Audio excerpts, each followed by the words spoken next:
Bien, continuamos entonces con el tema y la continua resolución del caso práctico en el caso de abril, pero pues tiene relación con el tema de riesgos de trabajo. Algunos aspectos, evidentemente vamos a abordar los más importantes en materia de riesgos de trabajo. Esto involucra primero considerar que aquí, bueno, parte de dos aspectos de la ley, tanto la ley del trabajo como la ley del seguro social, pues prevén una serie preceptos relacionados con este concepto. Y pues hablando de qué se entendería por un riesgo de trabajo, pues bueno, se entendería que se trata de accidentes y enfermedades a que están expuestos los trabajadores con motivo o en el proceso de su trabajo, a consecuencia pues del trabajo. Bajo ese contexto, pues hablamos entonces de accidentes y de enfermedades. Entonces, primero, accidentes. ¿Qué significaría entonces accidentes? Entonces, en la ley del trabajo, y tanto la ley como del trabajo como la del seguro social, precisan que accidente de trabajo es toda lesión orgánica o perturbación funcional inmediata o posterior o la muerte producida repentinamente en ejercicio del trabajo, y que están incluidos dentro de este concepto pues aquellos que se produzcan en el traslado de su domicilio al trabajo y viceversa, el domicilio del trabajador. Eh, y pues bueno, aquí es importante entonces que eh, accidente de trabajo, el principal motivo sería que se produce repentinamente en el ejercicio del trabajo, ¿no? A diferencia de enfermedad, como vamos a ir viendo, que se va dando de manera, digamos, paulatina. Aquí pasa un accidente, pasa de manera repentina, y tiene que ver con el trabajo. En consecuencia, pues estamos hablando del concepto de riesgos de trabajo. Luego entonces, ¿qué es enfermedad de trabajo? Pues entonces dice la ley, es todo estado patológico derivado de la acción continuada de una causa que tenga su origen justamente en el trabajo. Entonces, es un estado patológico, algo que se va dando de manera, digamos, al cabo del tiempo, bajo ciertos factores, de manera permanente, que en determinado momento pues resulta como una enfermedad de trabajo. Y aquí pues bueno, vamos a ir abordando un poco más de estos conceptos. La parte más importante en todo caso es identificar la responsabilidad que tiene el patrón en materia de riesgos de trabajo.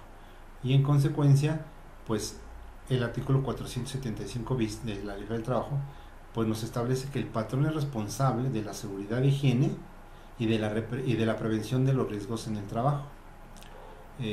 Para ello pues debe observar una serie de medidas preventivas pues en materia de seguridad e higiene que se establecen en distintos reglamentos y en las normas oficiales mexicanas, y también pues pues algún otro tipo de prevención que debe tener el trabajador observando este tipo de medidas. Entonces, por un lado, si bien es cierto, la ley obliga o hace responsable al patrón de esa seguridad e higiene y a observar todo ese tipo de medidas, también es obligación entonces del trabajador acatar lo que las medidas, observar las medidas que se prevén por parte del patrón.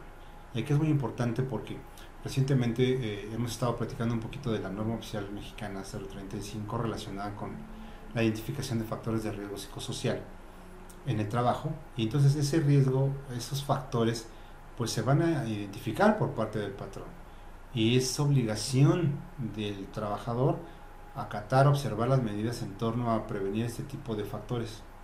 Y aquí es muy importante porque de no hacerlo pues evidentemente tendría una sanción que más adelante veremos, que es imputable tanto al patrón como al trabajador dependiendo de los supuestos, pero que bajo este contexto es obligatorio participar por parte del trabajador. Eh, es importante reconocer que la ley federal del trabajo tiene o cuenta con una tabla de enfermedades del trabajo y la evaluación que hacen respecto a la indemnización que en su momento podría proceder.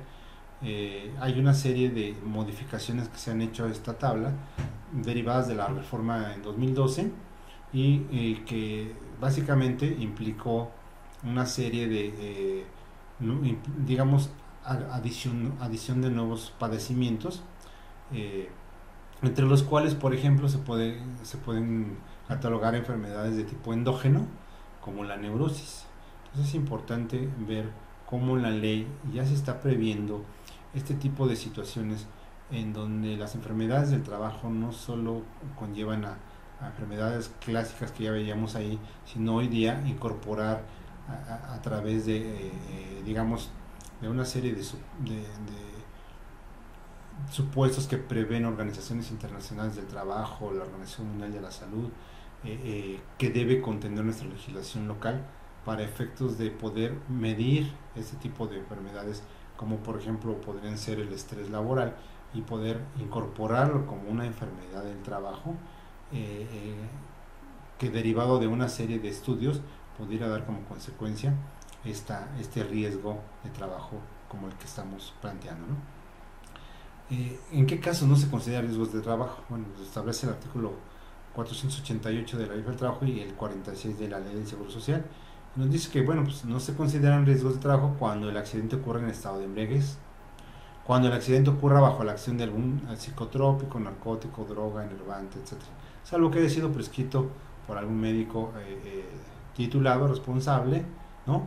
Eh, eh, y que evidentemente el trabajador le haya comunicado esta situación al patrón previamente. Cuando el trabajador se ocasiona intencionalmente una incapacidad por sí solo o de acuerdo con alguien más. Cuando la incapacidad sea resultado de alguna riña o intento de suicidio. Cuando el siniestro sea resultado de un delito intencional del que fuera responsable el asegurado. Entonces, en todos estos casos, el patrón está obligado a prestar obviamente los primeros auxilios y a cuidar el traslado del trabajador a su domicilio o al centro médico para que puedan atenderlo. Sin embargo, no se considerará riesgos de trabajo. Evidentemente no se va a liberar el patrón de la responsabilidad cuando el trabajador explícita o implícitamente hubiese asumido los riesgos de trabajo, o bien cuando el accidente ocurra por torpeza o negligencia del trabajador, o bien cuando el accidente sea causado por imprudencia o negligencia de algún compañero o de alguna tercera persona. Entonces, la responsabilidad digamos que existe y afortunadamente que se cuenta con cuando los trabajadores se dan de alta al seguro social, se paga como patrón un seguro de riesgos de trabajo y en consecuencia el seguro social asume las obligaciones que en su momento debería tener el patrón o las responsabilidades que se están planteando. Obviamente hay una falta que no es inexcusable para el patrón, pero ¿en qué casos? Evidentemente el causar un riesgo de trabajo, el que se causa un riesgo de trabajo por parte del trabajador, va a implicar el pago de alguna indemnización, dependiendo de algunos supuestos que veremos más adelante, pero esta indemnización se puede aumentar incluso hasta en un 25% si a juicio del tribunal hay falta inexcusable. ¿Y cómo se da esa falta inexcusable del patrón? Bueno, pues se da en los siguientes casos. Es decir, si no se cumplen las disposiciones legales, reglamentarias que se contienen en las normas oficiales mexicanas en materia de seguridad, salud y medio ambiente en el trabajo. Es decir, que el patrón pues evidentemente no cumpla con este tipo de regulaciones, pues no va a tener de otra más que pagar una indemnización adicional por sumada a un 25%. Si habiendo accidentes anteriores, no adopta las medidas adecuadas para evitar su repetición. Obviamente, eh, si se están cumpliendo las medidas, pues se entendería que se están adoptando distintas formas para no volver a caer en los mismos supuestos. En caso concreto, pues también tendría que ser una causa inexcusable para el patrón el poder alegar este tipo de cuestiones, ¿no? ¿Cuáles más? Si no se adoptan las medidas preventivas recomendadas por las comisiones creadas por los trabajadores y patrones o por las autoridades del trabajo. O sea, sabemos que hay una serie de comisiones mixtas en relación con seguridad e higiene. Entonces, si no adoptamos las medidas, también el patrón no puede alegar nada en su contra, ¿no? Si los trabajadores hacen notar al patrón el peligro que corren y este no adopta las medidas adecuadas para evitarlo, igual, nuevamente, es una falta inexcusable para él porque no tomó las medidas pertinentes. Y si ocurren circunstancias de gravedad análogas a las mencionadas. Entonces, cualquier situación relacionada no es sino una falta inexcusable que tendría el patrón. Una más es relacionada con la ley del Seguro Social, y ahí estamos hablando prácticamente de un capital constitutivo. Y cuando el riesgo de trabajo, digamos, es consecuencia de una falta inexcusable del patrón, pues las prestaciones en dinero al asegurado se van a aumentar en el porcentaje que también determine el propio tribunal de acuerdo al laudo. El patrón, digamos que tiene obligación de pagar al Instituto Mexicano de Seguro Social el capital constitutivo sobre el incremento correspondiente. ¿Y esto pues, cómo va a funcionar? Bueno, hay una serie aquí de situaciones en donde el patrón no se puede excusar y que en consecuencia, suponiendo, no tomó las medidas y evidentemente pues derivó en una lesión al trabajador que implica que sea atendido evidentemente por el Instituto Mexicano de Seguro Social y que considere un capital por algunos de los conceptos que no estaban contenidos en, digamos, por no haber considerado sus obligaciones como patrón. Más adelante más casos al respecto. Mientras tanto, pues bueno, algunas de las consecuencias de los riesgos de trabajo son justamente la incapacidad temporal, la incapacidad permanente parcial, la incapacidad permanente total o bien la muerte.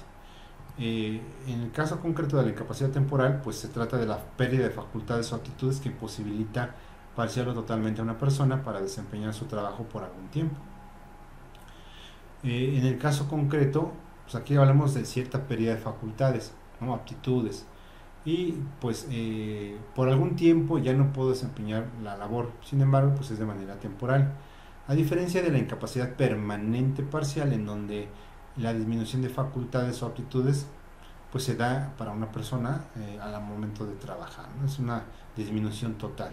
Aquí la diferencia pues es evidente, porque en el caso de que la incapacidad sea permanente total, pues la pérdida de las facultades o aptitudes de esa persona lo va a imposibilitar para desempeñar cualquier trabajo por el resto de su vida. Entonces, a diferencia de lo que veíamos en la permanente parcial, pues evidentemente hay una disminución de facultades, pero todavía puede prestar servicios quizá en otra área de la empresa o haciendo otro tipo de actividad.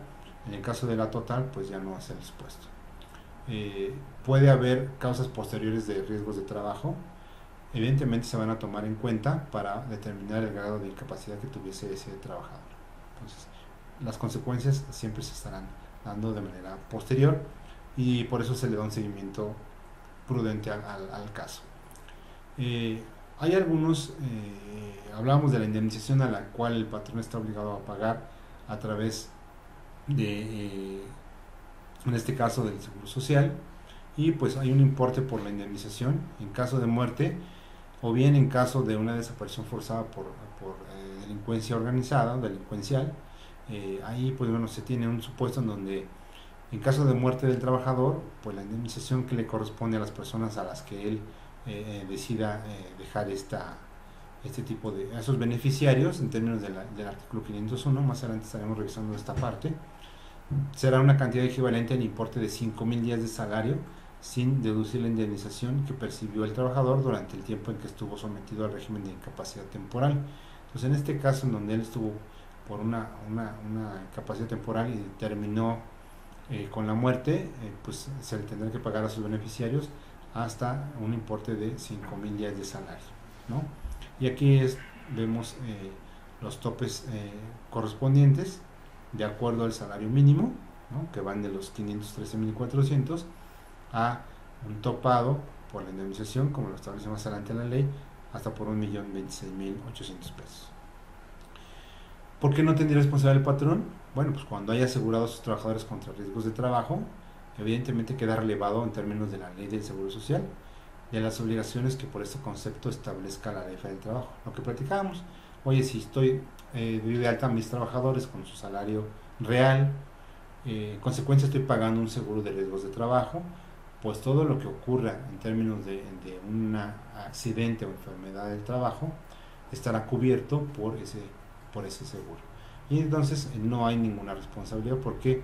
Porque evidentemente el Seguro Social en este sentido se subroga a las obligaciones y él toma como tales las mismas, para efectos de que el patrón no quede como responsable. Evidentemente, si el patrón durante este periodo en donde él da de alta a sus trabajadores al Seguro Social y lo hace con un salario inferior al que realmente percibe el trabajador, pues el IMSS evidentemente va a pagar al asegurado la pensión que de acuerdo al salario le correspondía. Pero evidentemente esa parte, digamos, por la cual no se cubrieron las cuotas adecuadamente, pues evidentemente la tendrá que pagar el patrón hasta por ese monto, ya sea a través de la pensión o del subsidio, ¿no? Entonces el patrón siempre tendrá que pagar un capital constitutivo en los términos que establece la ley cuando pues se den supuestos como los que vamos a ver, ¿no? Si el patrón no asegura a sus trabajadores, en caso de que ocurra algún siniestro, pues evidentemente va a pagar los capitales constitutivos, tanto en dinero como en especie, como establezca la ley del Seguro Social. Si la misma regla aplica cuando el patrón asegure a los trabajadores, ya decíamos, con un salario menor. Pero pues, se van a limitar esos capitales constitutivos hasta por el monto que resulte de completar las prestaciones que le hubieran correspondido de tener su salario real. Lo mismo aplica por recaídas en riesgos de trabajo, cuando el patrón, pues, obviamente se ha decidido con el mismo patrón con el que ocurrió el riesgo o con otro distinto. Entonces siempre estará cubierto el trabajador en esos términos. Los avisos de ingreso, alta y modificaciones de salario entregados al Seguro Social después de ocurrido el siniestro, pues obviamente ya no liberan al patrón de su responsabilidad de pagar un capital constitutivo. El Seguro Social pues determina el monto de sus capitales constitutivos y los hace efectivos de acuerdo a lo que establece la propia ley y sus reglamentos. ¿Qué incluye un capital constitutivo? Bueno, pues se integran por prestaciones como asistencia médica, hospitalización, médicos y material de curación, servicios auxiliares de diagnóstico y de tratamiento, intervenciones quirúrgicas, aparatos de prótesis y ortopedia, gastos de traslado del accidentado y pago de viáticos en su caso, subsidios y en su caso pues gastos de funeral. Eso es lo que involucra prácticamente un capital constitutivo. ¿Qué más? Bueno, pues hay indemnizaciones globales en sustitución de la pensión. Pues se calcula evidentemente bajo lo que establece la propia ley. Y bueno, hay ciertas obligaciones especiales ya en materia de la ley del trabajo que debe tener muy en cuenta el patrón. Entonces, ¿cuáles son? Bueno, pues una es mantener en el trabajo medicamentos y material de curación para primeros auxilios y adiestrar al personal para que los preste. Cuando se tienen más de 100 trabajadores, es necesario pues, tener un equipo de enfermería con la atención médica y quirúrgica de urgencia y que pues, evidentemente esa atención sea por un personal competente bajo la dirección de un cirujano. En el caso de que se tengan más de 300 trabajadores es necesario pues, contar con un hospital con personal médico y auxiliar. En esos sentidos, bajo estos dos conceptos de atención médica o de urgencia, etcétera, y de tener un hospital, bueno, el patrón puede celebrar contratos con sanatorios o hospitales para que esos sanatorios o hospitales le presten estos servicios y no tener la necesidad de contar con un hospital o de contar con un equipo de enfermería, siempre y cuando entonces tenga este tipo de contratos con este tipo de hospitales. Aquí es importante que los trabajadores estén de acuerdo al respecto. También se debe dar aviso por escrito por medios electrónicos a la Secretaría del Trabajo y Previsión Social, al Inspector del Trabajo y al Tribunal dentro de las 72 horas siguientes de los accidentes que ocurran en el trabajo. Tanto la Secretaría como el Seguro deben intercambiar información de forma permanente respecto de los avisos de accidentes de trabajo que les presentan los patrones. Y pues, esto pues evidentemente para tener datos estadísticos que resulten necesarios para el ejercicio de sus facultades legales que ambas entidades tienen.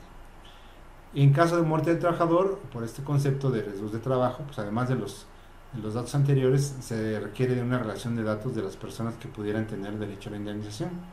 Recordemos que el artículo 501 nos establece ahí la posibilidad de que debe tener el trabajador unos beneficiarios, que luego si lo vemos en el caso del artículo 25 de la propia ley del trabajo, se adiciona para señalar pues también esa parte en donde necesitamos conocer o tener en el contrato individual de trabajo, en el individual, pues el dato de los beneficiarios a los que hace alusión este tipo de pagos por indemnizaciones al trabajador, que básicamente en el caso de muerte pues ya tendría que ser a sus beneficiarios. Entonces es necesario tener un control muy preciso de que a partir del 1 de mayo de 2019 es necesario retomar esta parte de los beneficiarios del trabajador y señalarlo en el contrato individual para efectos de identificar plenamente a qué personas se les va a entregar esta indemnización a la muerte del trabajador. El patrón también está obligado a dar aviso al Seguro Social, como decíamos, por el accidente o la enfermedad de trabajo en los términos del reglamento, y pues el trabajador, los beneficiarios del mismo trabajador incapacitado o muerto o las personas encargadas de representarlo pueden denunciar inmediatamente al Seguro Social el accidente o enfermedad, y ese aviso pues puede hacerse del conocimiento de la autoridad del trabajo correspondiente, quien hará traslado del mismo al instituto. Entonces, ese aviso que se le da a la autoridad del trabajo, pues más adelante traemos un ejemplo de cómo se hace. ¿Qué pasa si el patrón oculta ese accidente que ocurrió? Bueno, pues si el patrón lo oculta o no lo reporta indebidamente como accidente en trayecto, será acreedor a las sanciones determinadas en la ley social y al reglamento. En cuanto al aviso, cuando el IMSS califica de profesional un accidente o enfermedad, o el caso de recaída con motivo de este tipo de casos, pues se debe dar aviso al patrón y así lo hará el Seguro Social, ¿no? Entonces,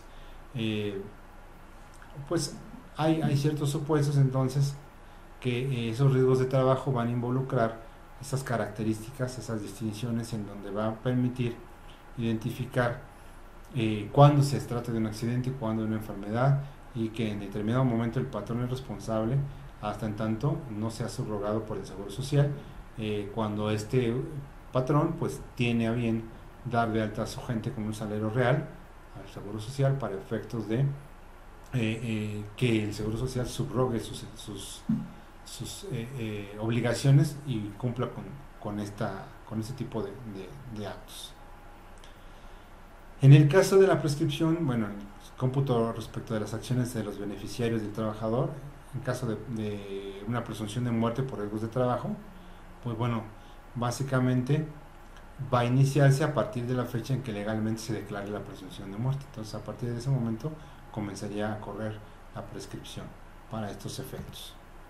Comentábamos que es obligación de realizar pues un aviso por parte del patrón de accidentes de trabajo, un aviso de accidentes de trabajo a la Secretaría del Trabajo y Previsión Social, y en consecuencia pues hay un formato, en pantalla se ve un ejemplo de acuerdo a algunos datos de los que planteamos en las primeras láminas. Pues vemos aquí pues que dentro de este formato se establece pues la identificación evidentemente de la empresa, los datos del centro de trabajo, ¿no?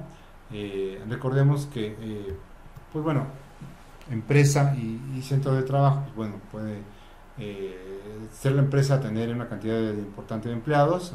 Supongamos que la empresa tiene 100 empleados, pero tiene distintos centros de trabajo. Entonces el centro de trabajo es básicamente el lugar donde esos trabajadores están prestando sus servicios, y pudieran estar divididos en sucursales, agencias, etcétera. Entonces el centro de trabajo en particular pues también es un dato que debemos considerar. Y también los datos generales del accidentado. Pues ahí viene, como vemos en el ejemplo, los generales de quien se accidentó. Bajo ese contexto pues también el lugar y el tiempo del accidente es muy importante, pues, para que la autoridad pueda identificar y hacer los análisis pertinentes. Las características del accidente, ¿no? Como cuáles son las mismas, el daño del accidente, y pues prácticamente toda la información relacionada con cómo ocurrió, las cantidades que involucraría este accidente en cuanto al daño que ocurrió, y finalmente pues la firma del trabajador, en donde pues se constata que la información que se está presentando es la correcta. Entonces no olvidemos este ejemplo. Y bueno, en cuanto a mayo, pues continuamos con el caso práctico y vamos a ver algunos supuestos en donde el salario, como ya comentamos, siendo un salario previsto en la Ley Federal del Trabajo, necesario para cubrir ciertas necesidades de los empleados, de los trabajadores, pues tiene ciertas reglas en cuanto a descuentos. Y entonces es interesante ver dos supuestos. Primero, aquellos casos en donde el salario es el mínimo, y entonces sabíamos que es inviolable, digamos, hacer descuentos al salario mínimo. Lo vemos, por ejemplo, en el caso de contribuciones, como es el supuesto de la ley impuesto a la renta, en donde dice que el salario mínimo no es sujeto de ninguna disminución, y por el contrario, por ejemplo, ahí se le otorgan hasta un subsidio para el empleo. Sin embargo, hay unas excepciones en este salario mínimo que sí puede ser sujeto de descuento, de compensación o de reducción, siempre y cuando se trate de los siguientes casos. En el primero se referiría a las pensiones alimenticias, siempre y cuando las decrete una autoridad competente y pues a favor de, puede ser de la esposa, hijos, ascendientes o nietos, ¿no? Entonces, esa pensión no puede librarse aun cuando se trate de salario mínimo. También el caso de pago de rentas, a que hace alusión en el 151 de la ley, pero con un tope de no mayor al 10% de ese monto. El pago de créditos al Infonavit, también, pero con un tope de no mayor al 20%. El pago de créditos al Infonacot, también un tope, pero no mayor al 10%. Esas son, digamos, las tres excepciones que prevé la ley en caso de salario mínimo. ¿Qué pasa con aquellos salarios superiores al mínimo? ¿Cuáles son los descuentos que están prohibidos? Pues ya decíamos, están prohibidos los descuentos, pero hay excepciones. ¿Cuáles son las excepciones? Es decir, lo que sí podemos descontar, bueno, se refiere a pago de deudas con el patrón, puede ser por anticipos de salarios, por pagos en exceso, por errores, por pérdidas, averías o adquisición de artículos que produce la propia empresa. Sin embargo, esas deudas, pues lo que yo podría descontarles nunca puede ser mayor al importe de un mes de salario y un descuento máximo del 30% del excedente del salario mínimo. Entonces, tenemos ese tope, digamos, doble, más que nada, un importe de más un mes de salario máximo y un descuento máximo del 30% del excedente.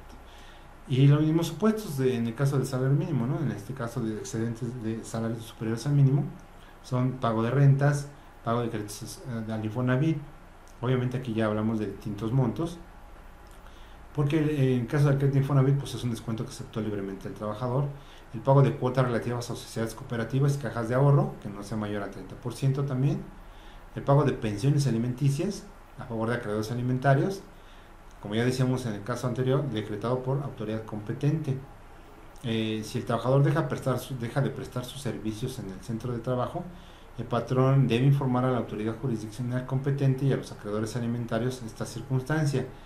¿Esto cuándo? Pues dentro de los 5 días hábiles siguientes a la fecha de terminación de la relación laboral, para que posteriormente pues no se le vuelvan a solicitar al patrón el descuento de una pensión alimenticia, puesto que así lo prevé la disposición, ¿no?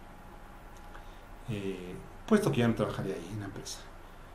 ¿Qué más? El pago de cuotas sindicales previstas en los estatutos. Recordemos que como reforma el 1 de mayo de 2019 se estableció que el patrón no está obligado a hacer el descuento por la cuota sindical cuando el trabajador así lo solicite, se lo solicite por escrito.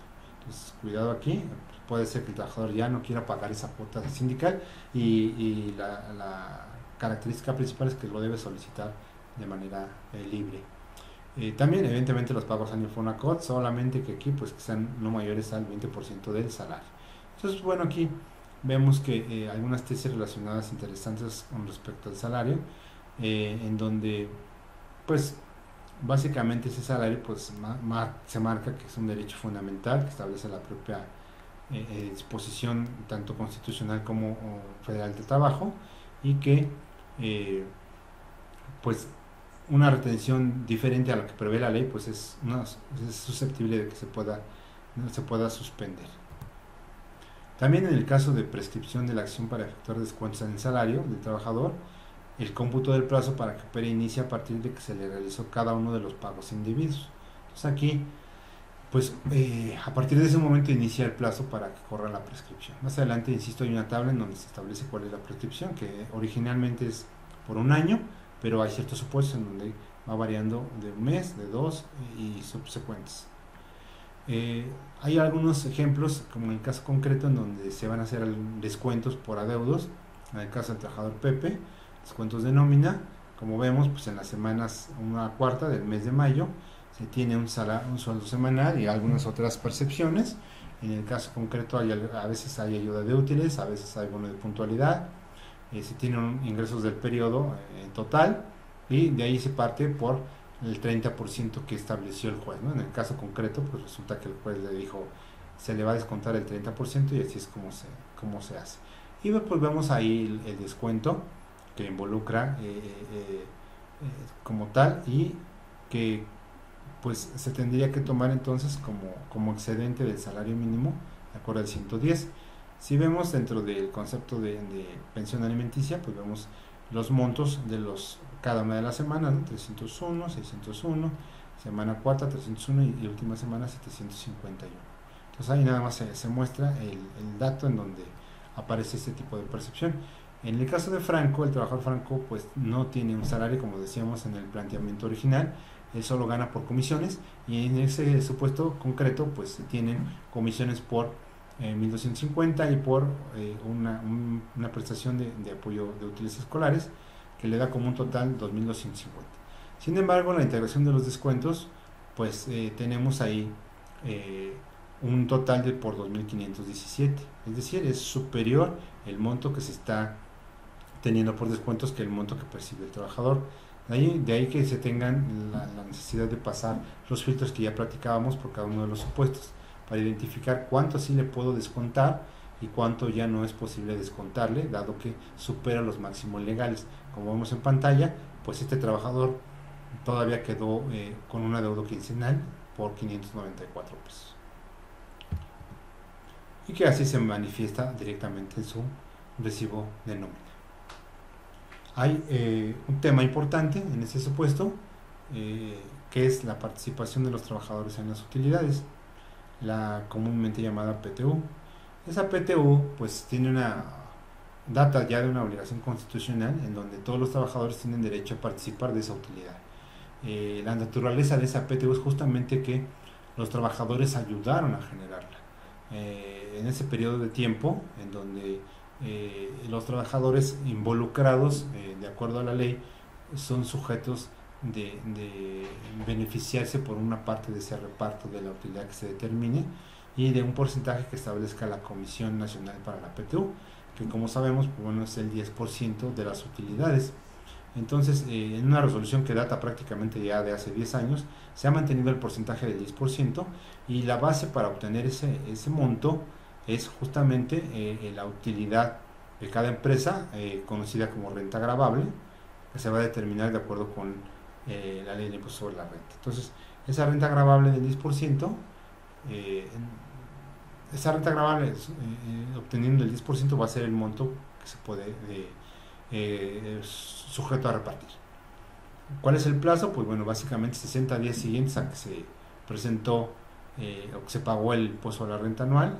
En el caso de personas morales, pues básicamente es el 30 de mayo, porque la declaración se presentó en marzo. En el caso de físicas, pues bueno, sube a un mes más, ¿no? a junio. El reparto aquel reparto que no se reclame del año anterior se va a agregar al monto repartible del siguiente año. Entonces, todo aquello que no se pudo repartir por alguna circunstancia que el trabajador no lo recibió, porque quizá el trabajador ya no prestaba sus servicios el siguiente año que se repartió, en ese supuesto o ese tipo de montos se van a tener que volver a ser sujetos de reparto para el siguiente periodo. Hay un procedimiento que establece obviamente el 123 de la ley, en donde básicamente divide en dos partes iguales a la renta gravable, a la PTU. La primera la reparte en función, digamos que entre todos los trabajadores, pero considerando el número de días que trabajaron. Y la segunda parte la reparte en función a la proporción del monto del salario que se devenga en el año. Entonces, para hacer una especie de reparto más justo, algunos trabajadores que ganen mucho, pues no va a importar, porque al final del día va a ir en función de su salario, pero la mitad de esa PTU va a ir en función de los días trabajados. Entonces, en función de ello, es proporcional a lo que van ganando. El salario, digamos, para la PTU se entiende por salario, pues aquella cantidad que recibe cada trabajador en efectivo, por cuota diaria, pero no se toman en cuenta ni gratificaciones, percepciones, ni tiempo extraordinario, etc. Entonces, aquellos trabajadores que tengan una retribución variable, como el caso del comisionista, se toma como salario diario el promedio de las percepciones obtenidas en el año. Pues bien, una vez que identificamos cuál es el tipo de salario, pues la disposición establece algunas normas para identificar cuáles trabajadores sí tienen derecho a la PTU. Y en el caso concreto, los directores, administradores y gerentes generales de las empresas no van a participar de la PTU. ¿Qué pasa con los demás trabajadores de confianza? Bueno, ellos sí van a participar, pero con una condición. Básicamente la ley prevé que se tome el salario que perciben, el mayor salario que percibe un trabajador sindicalizado de más alto rango, y bajo ese contexto, si no hubiese un trabajador sindicalizado, pues se tome el trabajador de planta con la misma característica. Y bajo ese contexto se considerará que ese salario se aumenta en un 20%, y ese será el salario máximo con el cual podrán participar los trabajadores de confianza. Entonces aquí esta parte es importante de determinar, más adelante en el ejemplo la vamos a plantear. También el monto de la PTU, qué pasa en el caso de trabajadores al servicio de personas cuyos ingresos derivan exclusivamente de su trabajo, y el de los que dediquen el cuidado de bienes que produzcan rentas o al cobro de créditos y sus intereses. En estos casos no puede exceder de un mes de salario, el PTU máximo. Las madres trabajadoras durante los periodos pre y postnatales, y los trabajadores víctimas de un riesgo de trabajo durante el periodo de incapacidad temporal, son considerados como trabajadores en servicio activo. Entonces recordemos, madres trabajadoras víctimas de un riesgo de trabajo durante un periodo de incapacidad temporal, y madres durante un periodo de pre y postnatal, y trabajadores víctimas de un riesgo de trabajo. Los trabajadores del establecimiento de una empresa forman parte de ella para efectos de la PTU en las utilidades, ¿no? Entonces, también otros supuestos en la industria de la construcción. Después de determinar qué trabajadores tienen derecho a participar, la comisión ya referida en el 125 va a adoptar medidas para que juzgue conveniente alguna situación en particular. Aquellos trabajadores del hogar, que hoy se llaman, cambian luego de ser de domésticos a del hogar, ellos no participan en el reparto de la PTU. Los trabajadores eventuales tendrán derecho a participar de la PTU cuando hayan trabajado 60 días durante el año por lo menos. Entonces, durante ese periodo, digamos, de tiempo, debemos hacer digamos, desglose de trabajadores, quienes son de confianza, pero en el caso de los eventuales, pues al menos deben haber cumplido 60 días durante el año para poder considerarlos como sujetos de reparto. No está permitida la compensación, ¿sale?, entre los años de pérdida o de ganancia, de acuerdo a la propia ley. Es decir, si tuvieron pérdidas y de repente se quieren aplicar, bueno, evidentemente aquí estamos partiendo de la renta gravable, y pues ahí justamente se tiene esa imposibilidad. Pues no va a integrar el salario, es importante decirlo, no, para efectos de indemnizaciones no integra el salario la PTU, como comentábamos en el artículo 84. En caso de cantidades derivadas de la PTU, pues bueno, están protegidas por los artículos 98 y siguientes, todas las cantidades que esto conlleva, ¿no? Y pues la PTU, el hecho de que los trabajadores participen de la misma, pues no implica que los trabajadores tengan facultades para intervenir en la dirección y administración de la propia empresa. Hay un sinnúmero de tesis relacionadas con PTU, pero pues básicamente tienen relación con la parte de la renta gravable. Y también considerar que, pues hablando de renta gravable, pues bueno, en este ejemplo que vemos en pantalla tenemos justamente cómo se determina, y pues ahí partimos de los ingresos acumulables para efectos del impuesto a la renta, y a esto le vamos a descontar las partidas del artículo 28 fracción 30. Recordemos que pues este precepto señala aquellas partidas no deducibles por concepto de ingresos exentos de los trabajadores, en donde pues prácticamente nos hace no deducible un 53% o un 47% según sea el caso, y pues no, esa partida hay que descontar. Eso nos va a dar como consecuencia, pues ya que tengamos los ingresos acumulables para efectos de PTU, y a eso le vamos a restar las deducciones autorizadas para efectos de la ley de impuesto a la renta. Entonces, eso nos va a dar como consecuencia una base de PTU por 2.161.787, y la tasa a la que o el porcentaje que establece la comisión es del 10%. Entonces, pues nos daría como PTU sujeta de reparto 276.178 pesos. Entonces, mismos que vamos a ver más adelante cómo se van a dividir. Sin embargo, no olvidemos que debemos determinar el salario tope de reparto para el caso de trabajadores, digamos, en general, de confianza. Ese salario más alto del trabajador sindicalizado, digamos, aumentado en un 20%. Ese es el supuesto, y entonces tenemos un incremento de 38.475 que le sumamos al salario más alto del trabajador sindicalizado, y entonces nos dan como consecuencia un salario tope de reparto por 230.850. Entonces, nadie puede tener un salario superior a este para efectos de hacer un reparto más equitativo. Entonces, vemos de entrada una tabla en donde básicamente obtenemos los 5 trabajadores sindicalizados y los 5 no sindicalizados, como que decíamos en el planteamiento original, en donde vemos su categoría y su puesto. Entonces vemos que son de confianza o son sindicalizados. Entonces aquí en el puesto pues vemos que hay un gerente general y pues recordemos que en el caso concreto del gerente pues él no es sujeto de reparto, pero bueno, aquí se señala para efectos de identificar pues evidentemente las incidencias. Y ahí vemos que hay ciertas ausencias no pagadas, hay algunas incapacidades por enfermedad general, entre otras, de las cuales ya decíamos no prevé la disposición que deban considerarse, por lo tanto pues se van a descontar del número de días trabajados, porque en ese par de ejemplos no se prestaron los servicios. En ese supuesto, pues bueno, se tiene una suma total de incidencias, pues de los días del año, son básicamente por los trabajadores, tienen ahí un número de días que participaron durante ese periodo de tiempo, y pues las incidencias que se van a considerar de acuerdo a lo que planteábamos, nos van a dar como consecuencia los días base para PTU de cada uno de esos trabajadores. Bajo ese contexto, pues vemos entonces en pantalla que la PTU total a repartir, decíamos, es de 276.178. Eso nos va a llevar a colación el 50% de esto, pues bueno, se va a repartir con base en días y el 50% con base en salarios.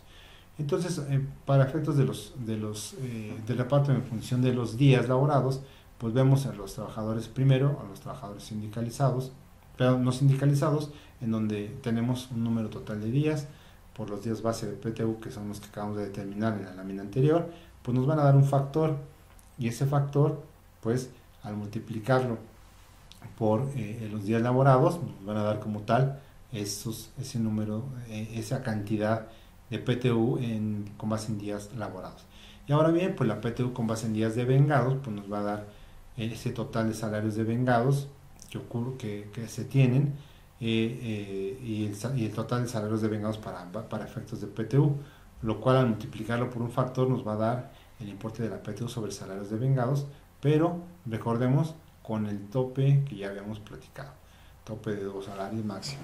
Entonces tenemos por ahí finalmente ya un cuadro con la PTU total, en donde decimos, bueno, pues la PTU total con base en días laborados más la PTU con base en con base en salarios devengados, nos van a dar el importe de la PTU total. Y ahí podemos observar, bueno, pues las cantidades por cada uno de los empleados. Hacemos exactamente lo mismo con los trabajadores sindicalizados y vemos entonces que obtenemos ya el dato concreto para efectos de determinar cuál es el PTU total de cada uno de ellos. Aquí están las incidencias, los supuestos por los cuales no hicimos el reparto en todos los trabajadores, de acuerdo a las características que ya platicamos. Vemos en pantalla pues que tenemos un recibo con los repartos de utilidades por una cantidad dada bajo el concepto de PTU para el caso de la trabajadora Lucha. El mismo supuesto para Marcia, el mismo supuesto para Franco, para Fernando, para Luz. Pues bueno, ahí vemos en el caso concreto pues determinados trabajadores de acuerdo a lo que ya hemos comentado. Entonces, en el caso de PTU, pues bueno, vale la pena también aclarar que pues hay empresas que prevén todavía esta situación de tener PTU.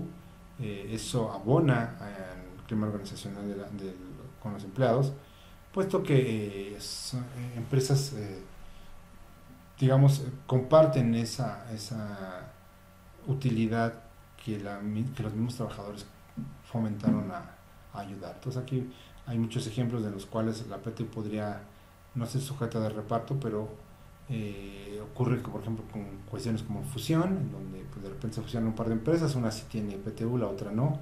Pues evidentemente la fusión no va a hacer que el reparto se haga hacia todos los trabajadores, puesto que la PTU se generó solamente por una de las empresas, por decir un caso concreto.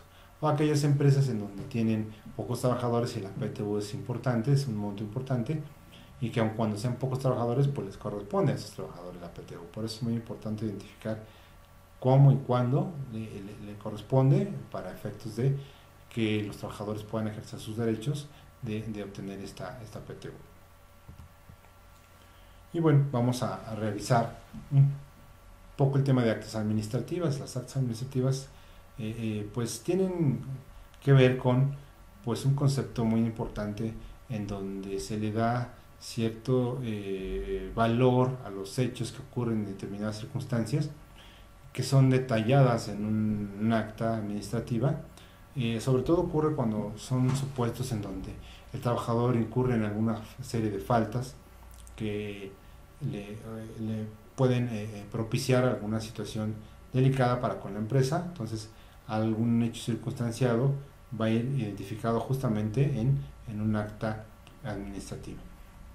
Para ello es necesario incurrir en una serie de supuestos en donde esos hechos que se están detallando por el propio trabajador que los generó o por un tercero trabajador que fue testigo de los mismos, pues bueno, señalar datos muy concretos de día, hora, etcétera, en que ocurrieron. Entonces es muy importante que estos hechos que ocurren y que el testigo está corroborando los mismos, pues le da tal cual la oportunidad al trabajador de poder que al haber sido involucrado en este supuesto, también él pueda ser sujeto de decir a lo que su derecho convenga para defenderse, y o bien pues, para ratificar lo que ya se plasmó en esa acta administrativa. Y obviamente una vez que se realizó, se lee, se escuchan lo que se exhibió, qué pruebas, etcétera, y pues con esta acta se puede determinar si procede alguna sanción en caso que esa sanción haya estado prevista en el Reglamento Interior de Trabajo. Si está prevista, esa acta podría ser suficiente para poder aplicar la sanción. Sin embargo, esa sanción pues debe ser conducida por un representante del patrón, y también pues debe haber un representante al menos de los trabajadores en el caso de que hubiese sindicato, ¿no? Entonces, además del trabajador, trabajadores involucrados y los testigos que se denuncian en los hechos, al final de la sesión, pues bueno, se va a levantar un acta administrativa en donde se va a firmar por cada uno de los involucrados, de los testigos, y si alguna de esas partes, alguno de los involucrados se niega a firmar, pues eso también deberá quedar constatado en la propia acta. Comúnmente se proporciona un ejemplar a todas las partes involucradas. Sin embargo, también si el área de recursos humanos no participa, pues se le puede proporcionar una copia para el expediente del trabajador o trabajadores involucrados.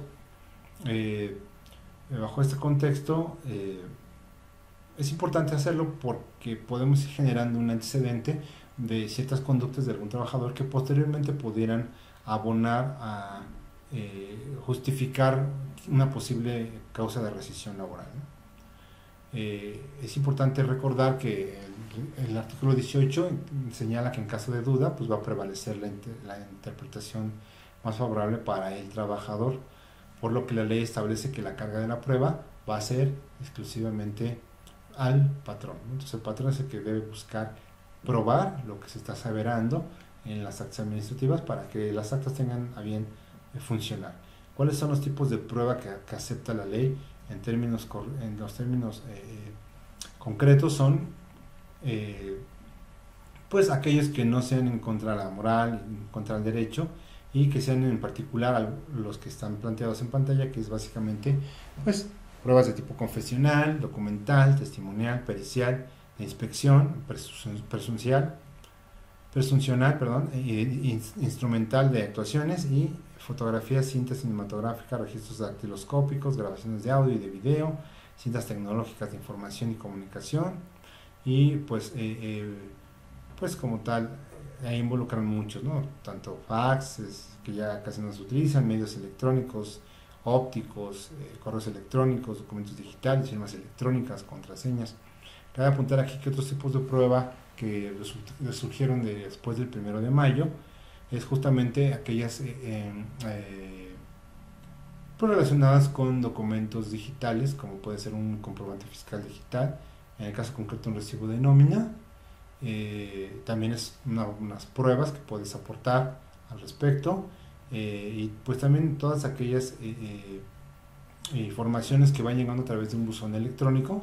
Resulta que a partir del 1 de mayo pues se crea un buzón electrónico para estos efectos laborales, en donde pues muchas de las respuestas que dé la autoridad laboral podrían ser a través de un envío, una constancia a través de este propio buzón, y entonces también será una forma de poder probar lo que se está estableciendo. Entonces, bajo ese contexto, pues las actas administrativas son de gran utilidad en el caso que se hayan seguido las reglas para poder generarlas, y que no nada más se trate de una situación que el patrón prevea de manera unilateral, porque evidentemente ya se ha escrito mucho al respecto, en donde pues bajo ese contexto no tendría prácticamente validez. Entonces, como es el caso de la primera tesis que vemos en pantalla, que vale la pena recordar, actas administrativas levantadas para sustentar las causas de la rescisión laboral, aunque hayan sido ratificadas por quienes las suscribieron ante el patrón, deben ser examinadas por la Junta, la que ahora determina su valor probatorio, ¿no? Entonces, ahí es donde la Junta pues va a revisar cuál es el antecedente de este tipo de actas, y ver si efectivamente abonan a la causa de identificar qué fue lo que pasó.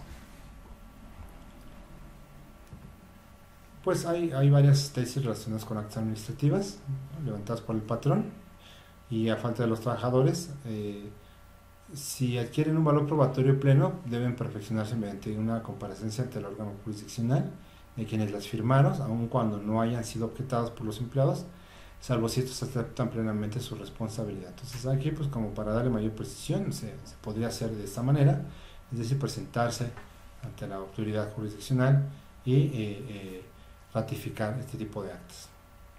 ¿Por qué? Porque si las actas administrativas son elaboradas unilateralmente por el patrón y no interviene el trabajador, pues evidentemente son insuficientes para que posteriormente pudiéramos acreditar una causa de rescisión, como lo vemos en la tesis correspondiente. En el caso de rescisión y terminación de las relaciones laborales, bajo ese contexto, vamos a abarcar varios temas al respecto: rescisión o terminación de la relación individual de trabajo, terminación de las relaciones colectivas de trabajo, y pues algunos conceptos relacionados con prima de antigüedad. Es importante precisar que el concepto de rescisión o terminación de la relación de trabajo pues nace del artículo 46 de la Ley Federal del Trabajo. Al existir una causa justificada, el patrón o trabajador pueden rescindir en cualquier tiempo la relación de trabajo sin incurrir en responsabilidad. Entonces aquí es muy importante que, así como se generó por primera vez una relación de trabajo patrón-trabajador y acordaron en un contrato cuáles eran las actividades y la contraprestación, la retribución, el salario para pagar esas actividades, pues ahora puede darse el caso de la disolución, ¿no? Entonces, en donde esa rescisión puede ocurrir en cualquier momento, siempre y cuando ellos, patrón y trabajador, estuvieran de acuerdo. ¿Cuándo se justifica que la causa de rescisión, digamos, sea sin responsabilidad para el patrón no es responsable de esa causa, o sea, es justificado?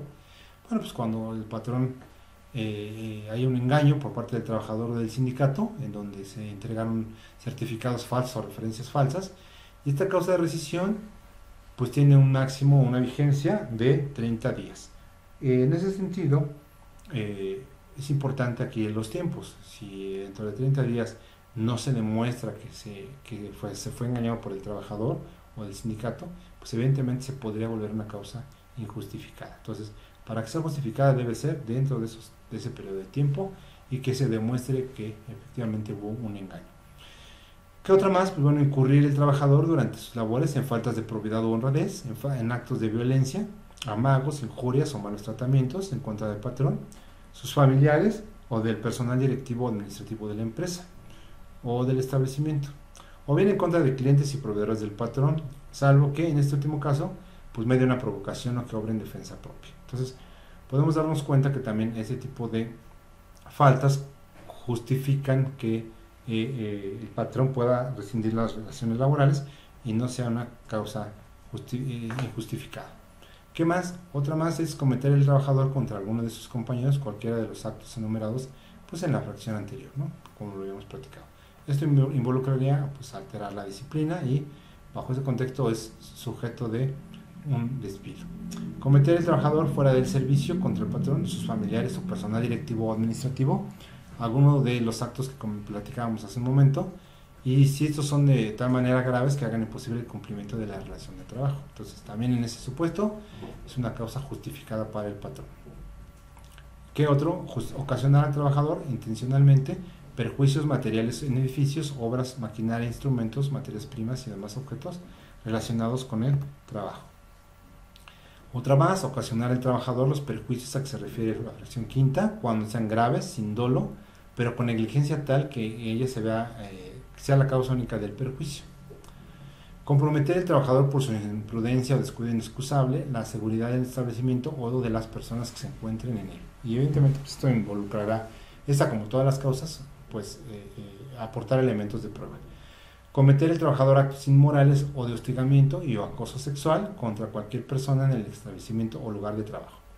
Aquí es muy importante revisar que si el trabajador hace este tipo de actos, como tienen relación con cometer o emprender acciones de hostigamiento o acoso sexual, pues este tipo de acciones son básicamente aquellas que la ley federal del trabajo y su reglamento federal de seguridad y salud en el trabajo definen como violencia laboral.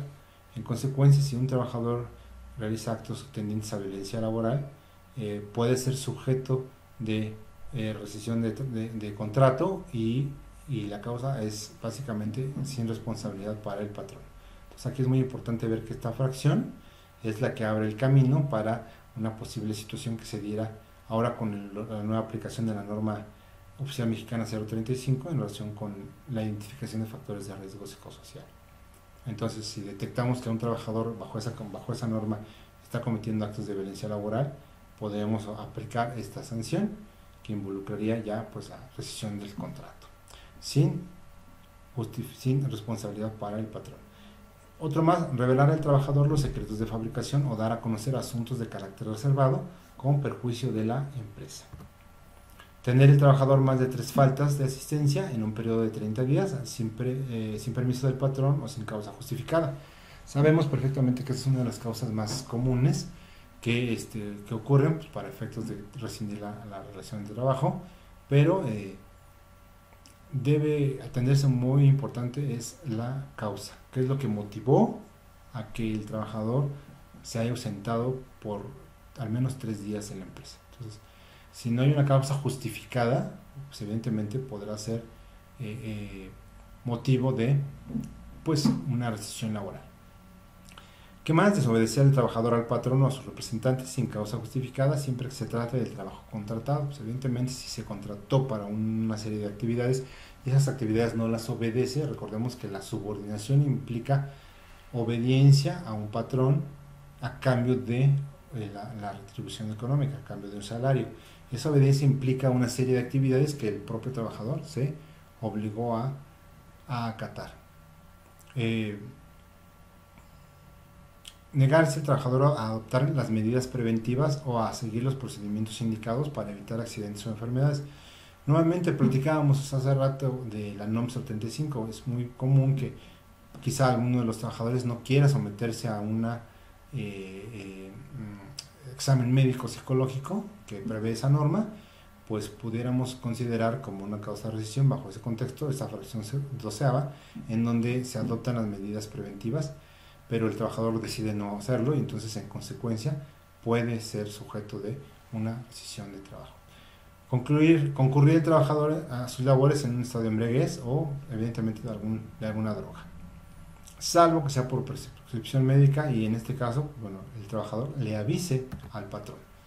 Una más es que la sentencia ejecutoriada que imponga al trabajador a una pena de prisión, pues que le impida el cumplimiento de la relación de trabajo. Entonces, evidentemente, si el trabajador está preso, pues no puede cumplir sus labores y en consecuencia, pues podría concluir la relación de trabajo.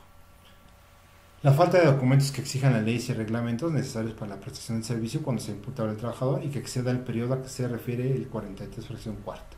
Entonces, una más es las análogas a las fracciones anteriores, siempre y cuando sean graves y de consecuencias semejantes. ¿Cuál es el procedimiento para concluir la terminación de la relación de trabajo? Bueno, pues dar aviso por escrito que refiera claramente a la conducta o conductas que motivan la rescisión y la fecha o fechas en que se cometieron esas conductas. Entonces, primero es un aviso por escrito.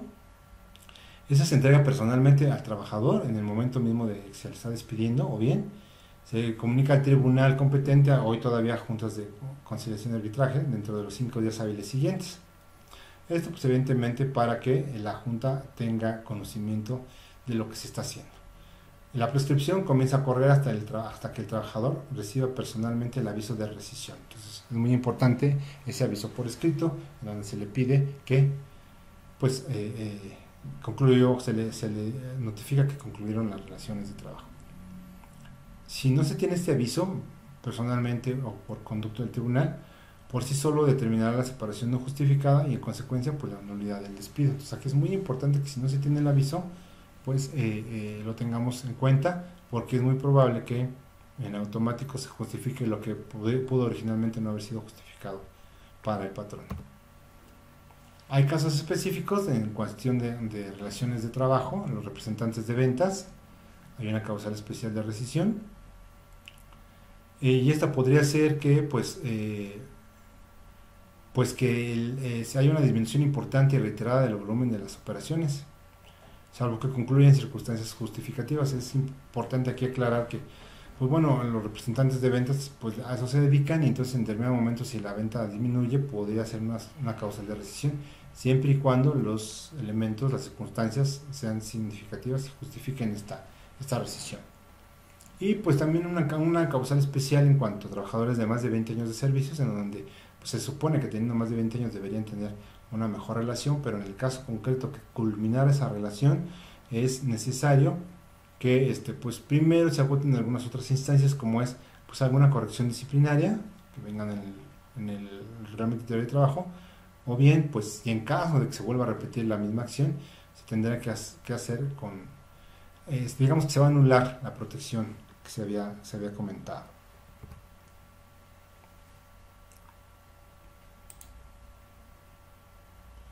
En el caso de indemnización o reinstalación del trabajador, se establece que el trabajador puede solicitar ante el tribunal la selección que le reinstalen su trabajo, ¿no? O bien, que si no quiere reinstalación, que se le indemnice con 3 meses de salario. Si no hay una forma de que el patrón compruebe que la causa fue la causa de rescisión, pues evidentemente se volverá injustificado y tendrá que pagar salarios vencidos desde la fecha del despido hasta en un periodo máximo de 12 meses. O sea que es importante que ya está este periodo. Entonces, desde el despido hasta un periodo máximo de 12 meses es la parte que puede alegar el trabajador en su manera de solicitar esta indemnización. Si al término del plazo señalado no ha concluido el procedimiento o no se ha dado cumplimiento al laudo, se van a pagar intereses, evidentemente sobre el importe de 15 meses de salario al 2% mensual. Y bueno, en caso de muerte del trabajador, dejarán de computarse los salarios vencidos como parte del conflicto a partir de la fecha de fallecimiento. Pues esto es evidente, puesto que ya falleció, ya no hay manera de que concluya sus relaciones de trabajo.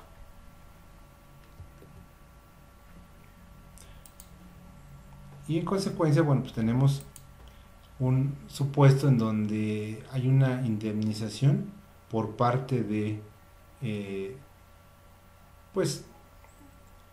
cuando se pretende reinstalar al trabajador en su trabajo, y algunos abogados, litigantes o representantes que promueven acciones en contra de esa conclusión, ¿no? De esa reinstalación. Entonces, muchas veces se hace nada más para efectos de prolongar, dilatar o obstaculizar la substanciación o la resolución del juicio laboral. Y cuando la autoridad se dé cuenta de esto, que se están generando ciertas conductas irregulares por parte de estos servidores públicos, se les puede sancionar incluso con una suspensión de hasta 90 días sin pago de salario, o bien, en caso de reincidencia, que se les destituya del cargo. Y en consecuencia, pues bueno, es importante tenerlo presente. ¿Cuándo el patrón no puede negarse a reinstalar? Bueno, en caso de trabajadores con antigüedad menor a 1 año, cuando circunstancias conflictivas impiden el desarrollo normal del trabajo y a juicio del tribunal, cuando los trabajadores de confianza sean de confianza. Cuando exista servicio doméstico, se trata de servicios del hogar básicamente, y cuando sean trabajadores eventuales. Entonces, en esos supuestos, el trabajador podría negarse a darles la reinstalación del trabajo. ¿Qué pasa si hay una reinstalación? Si no hay reinstalación, pues ¿cuál es la indemnización? Entonces, en la relación de trabajo por tiempo determinado, menor a un año, entonces los salarios de la mitad del tiempo de servicios prestados, y en caso de que excediera, pues los salarios de 6 meses por el primer año y de 20 días por cada uno de los años siguientes. Esta segunda fracción es como la más conocida por todos. Cuando la relación de trabajo es por tiempo indeterminado, la indemnización consistirá en 20 días de salario por cada uno de los años de servicios prestados. Pues aquí este es un poco más común de considerar por la dimensión, ¿no? Porque se trata de, pues, trabajadores por tiempo indeterminado. Y finalmente aquellas indemnizaciones ya referidas antes, en el importe de 3 meses de salario y el pago de los salarios vencidos e intereses. Entonces se le paga esos 20 días por año y aparte los 3 meses de salario más los salarios vencidos e intereses en su caso, como lo prevé el artículo 48. En el caso de la rescisión sin responsabilidad para el trabajador, vemos el supuesto en donde uno de ellos es justamente la reducción del patrón del salario al trabajador. O sea, el patrón reduce el salario y el trabajador pues evidentemente no puede ser sujeto de esta situación, ¿no? Por una cuestión unánime por parte del patrón. Entonces, si le reducen su salario sin alguna justificación que pudiera llevar después a un convenio, pues evidentemente es incorrecto. No recibir el salario correspondiente en la fecha o lugar convenido o acostumbrado. Entonces, si en determinado momento no se recibe el salario, pues también es una causa de rescisión que no es responsable el trabajador. O bien exigir la realización de actos, conductas o comportamientos que menoscaben o atenten contra la dignidad del trabajador. Entonces, si el patrón exige este tipo de obediencia, entonces evidentemente el trabajador puede no hacerlo y en consecuencia pues solicitar esa rescisión de contrato sin responsabilidad de ello. Y hablando de indemnizaciones, pues bueno, el salario base para la indemnización lo establece el artículo 89 y corresponde al día en que nazca el derecho a la indemnización e incluye cuota diaria, parte proporcional de las prestaciones mencionadas del artículo 84. A eso corresponde la indemnización. En el caso del salario variable se va a tomar como tal el promedio de las percepciones obtenidas en los 20 días efectivamente trabajados anteriores al nacimiento del derecho, y en caso que hubiera aumento, el promedio se tomará a partir de este aumento. Se va a dividir entre 7 cuando se trata de salario mensual y cuando se trata de salario semanal, y en cuanto se trata de salario mensual entre 30, esto con la finalidad de obtener el salario diario. Sin embargo, además de haber este tipo de causales, también tenemos algunas otras maneras de determinar la relación de trabajo, digamos de una manera más natural, y en el caso concreto es por el mutuo consentimiento, por la muerte del trabajador, por la terminación de la obra o el vencimiento del término por el cual se fue contratado. Por eso es importantísimo en los casos de empresas constructoras y todo ese tipo de terminaciones con tiempos con base en la obra realizada, pues considerar justamente esto, ¿no? que se requiere de esta situación. La incapacidad física o mental del trabajador o su inhabilitación. ¿Qué más puede terminar la relación de trabajo? Pues en las relaciones colectivas, de acuerdo a lo establezca la propia ley como tal. ¿Qué pasa con la indemnización? En términos del artículo 54, por un riesgo no profesional, se trata de un mes de salario más su prima de antigüedad, o bien que se le coloquen de nuevo en el puesto de acuerdo con sus capacidades disminuidas. Pues aquí es muy probable que ya en algunos casos, pues bueno, los trabajadores requieran de este tipo de indemnizaciones, y pues hay que estar atentos a los montos concretos. Y bueno, pues aquí hay algunas tesis relacionadas con la realización de la relación laboral, obligaciones del patrón conforme al artículo 47, básicamente la notificación personal o a través de la junta del aviso respectivo. Recordemos que pues le vamos a dar un aviso al trabajador respecto de la rescisión de trabajo, y que él, pues bueno, si se niega a hacerlo, pues bueno, tendrá que remitirse a este tipo de situaciones en donde de todos modos va en función de lo que establezca el propio tribunal. Prima de antigüedad, pues el derecho al pago de la prima por retiro voluntario. Los servicios deben ser ininterrumpidos. Y bueno, pues bajo este contexto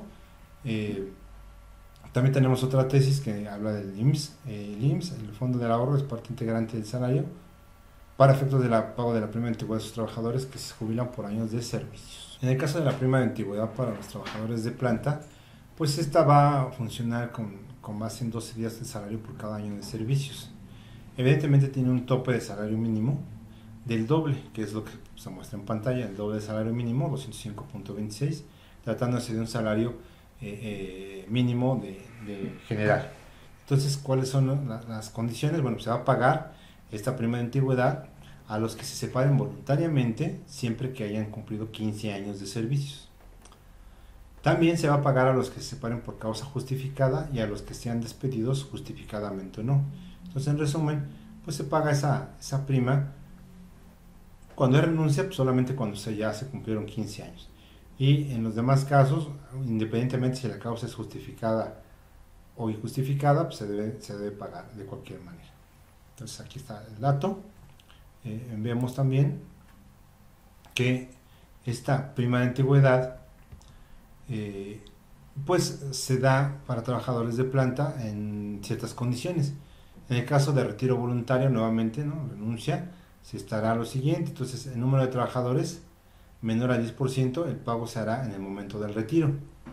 Cuando el número de trabajadores sea mayor al 10, se va a pagar a los primeros que se retiren y podrá diferirse el pago para el año siguiente a los trabajadores que excedan de dicho porcentaje. Y el retiro se efectúa al mismo tiempo. Se pagará a los de mayor antigüedad primero y a los que excedan el 10% al año siguiente. Entonces, va como en capas, pero cuando se van al mismo tiempo, pues evidentemente los de mayor antigüedad van primero. Llegamos al artículo 501. Entonces el artículo 501 nos habla de los beneficiarios que recibirán la prima en caso de que el trabajador muera o reciban indemnización. Lo platicábamos hace un momento. Entonces, la prima de antigüedad se cubrirá a los trabajadores o a sus beneficiarios independientemente de cualquier otra prestación. Entonces, esa prima ya, digamos, está garantizada para efectos de cuando ocurre un siniestro como la muerte. Entonces, por aquí tenemos ahí un par de tesis interesantes que pues sería prudente considerar para que la tengan a bien identificar.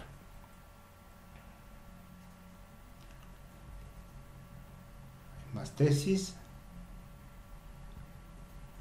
Y bueno, hay un ejemplo, digamos, de acuerdo a lo que habíamos planteado hace unos momentos, en donde decíamos que uno de los trabajadores, Rigo, llegó en estado de embriaguez, no era la primera vez. Se han venido haciendo una serie de actas administrativas, detallando los hechos, detallando quienes participaron, los testigos, y en consecuencia, pues bueno, se genera un acta administrativa en donde se señala que pues, evidentemente se va a hacer uso de la rescisión de la relación laboral en términos del artículo 47 de la ley, y que con base en ello, pues evidentemente este trabajador requiere de su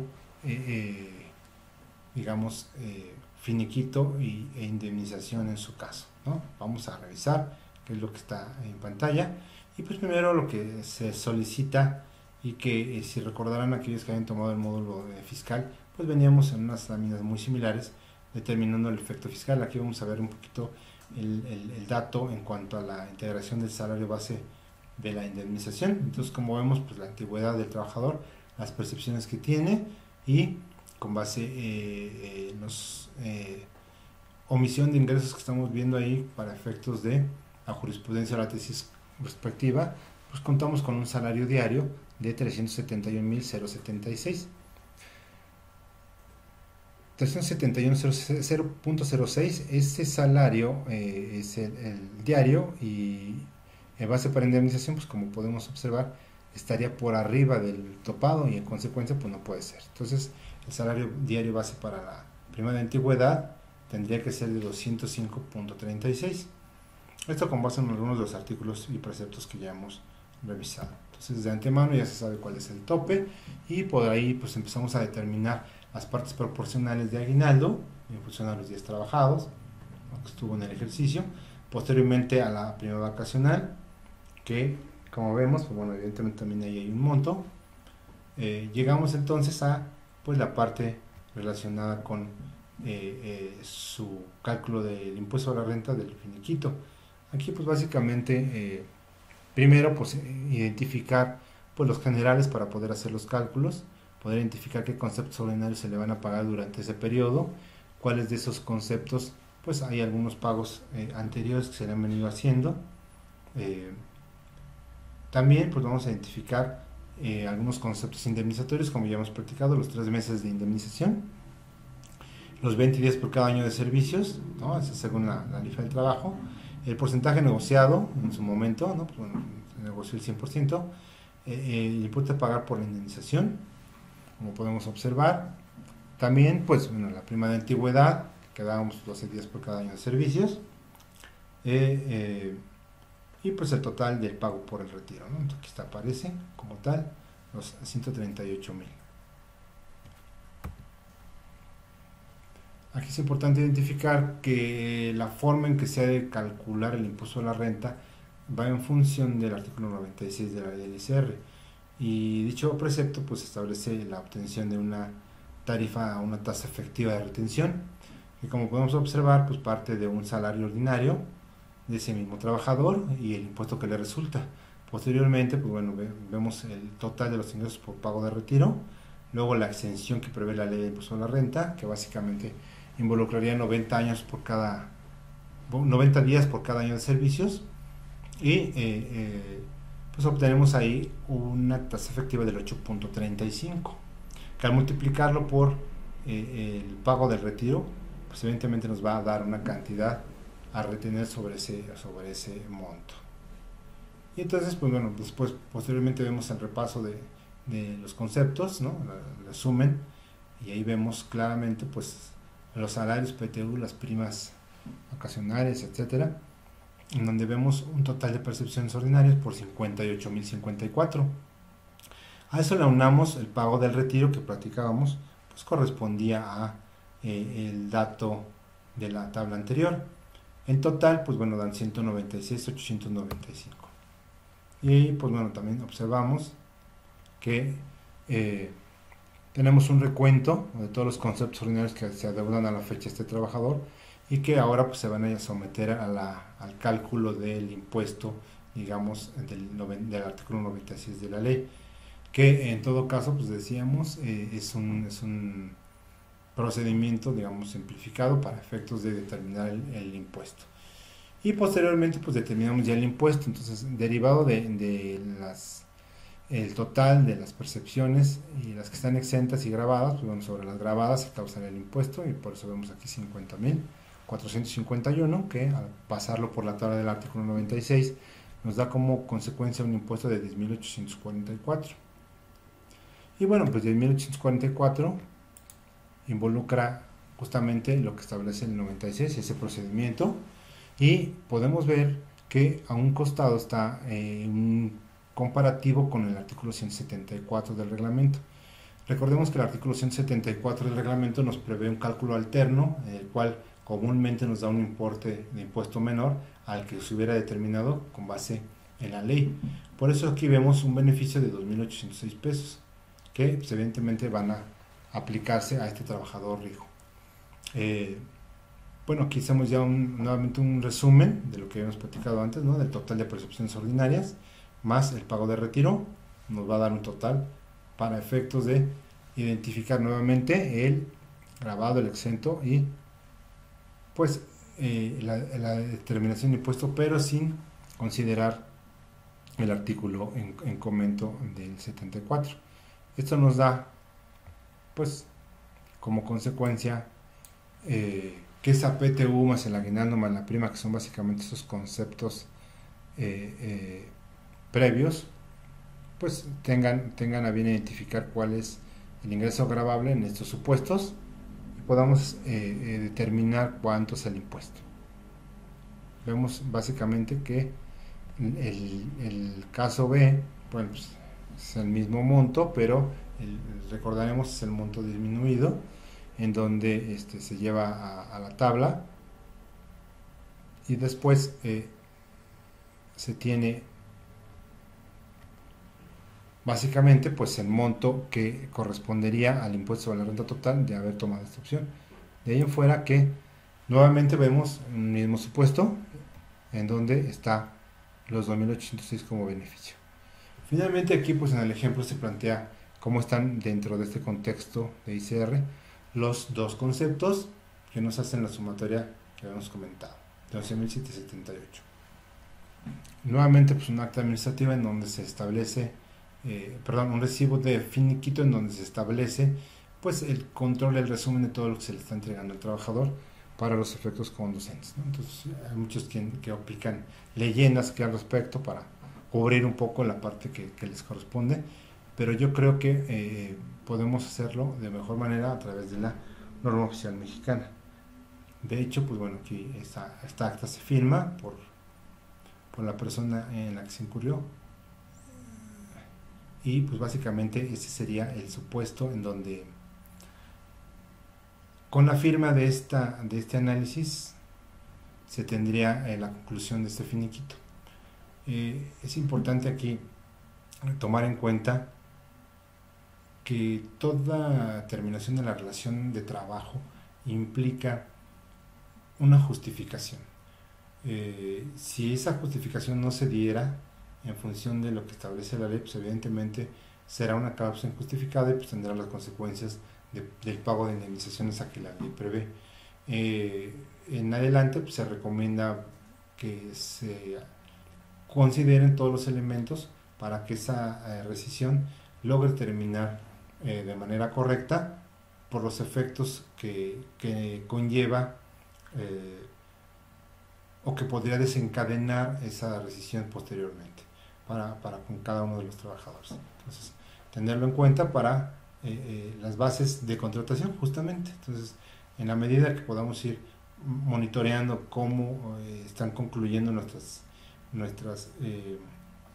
situaciones, nuestras relaciones de trabajo con los empleados, pues quizá nos dé como consecuencia una base diferente para poder considerar en cada uno de estos escenarios en donde necesitamos una relación de trabajo plasmada en un contrato que sea lo más preciso posible y que las propias relaciones de trabajo y las actividades que se van a desarrollar pues efectivamente sean las que se establecen dentro de la legislación. Entonces, bajo ese contexto, retomar un poco el concepto de relación individual de trabajo.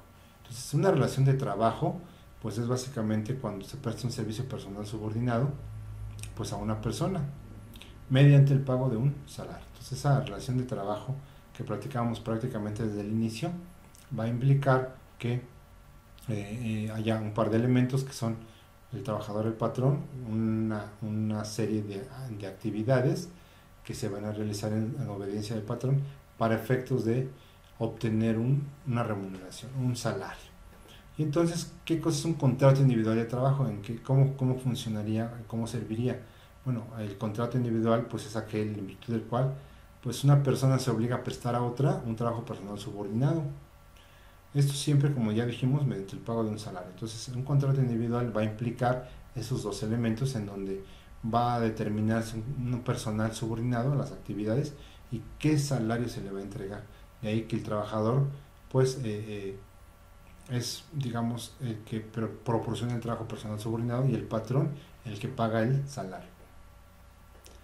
Evidentemente, si no se tiene un contrato individual de trabajo, el problema no es para el trabajador, sino para el patrón, porque el artículo 21 de la ley establece que pues es responsabilidad y conveniencia del patrón y por ende de su ausencia le es imputable a él.